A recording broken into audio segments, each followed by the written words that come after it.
Come here, son, nephew, young man. Let me holler at you. In this life, you will encounter people who either act like they don't understand boundaries, or maybe they really don't. But if you set boundaries, it ain't like they don't know a boundary is there. So at that point, that person just doesn't care. So what are they thinking? What's their next move? Here's what I've seen. When people continually cross boundaries, especially if you haven't made them clear, they start seeing what they can do that you will allow, what you'll become comfortable with.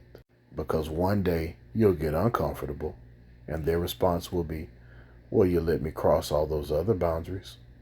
What's wrong with this one? But see, that'll be the day when you decide, or maybe not decide, but it's just something that's to the point where your reaction is severe.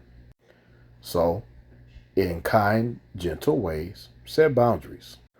And I'm talking about a specific situation today, for example. My mother's neighbor has an issue with parking her vehicle just a little bit past the property line. But I've also seen her do weird, wacky stuff like take my mother's trash can and walk through her yard on purpose and peek through her window and dumb stuff like that. So it's not like I don't know who I'm dealing with, but a long time ago I asked the lady, hey, can you move your vehicle, please? You know, it's kind of weird to have to ask permission to mow my mom's lawn because your vehicle's there, as if you don't have your own yard.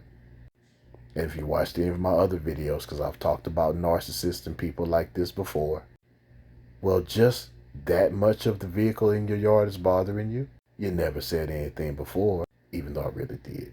I can't believe you're such a mean person, but that's okay. I got something for you.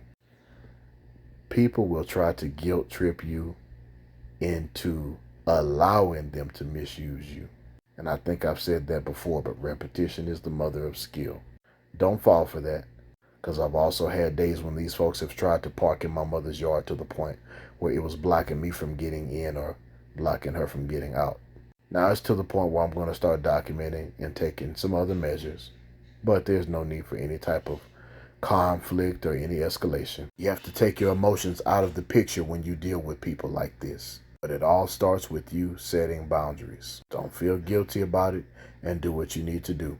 In 2022, taking some photos, documenting, and timestamping doesn't hurt either.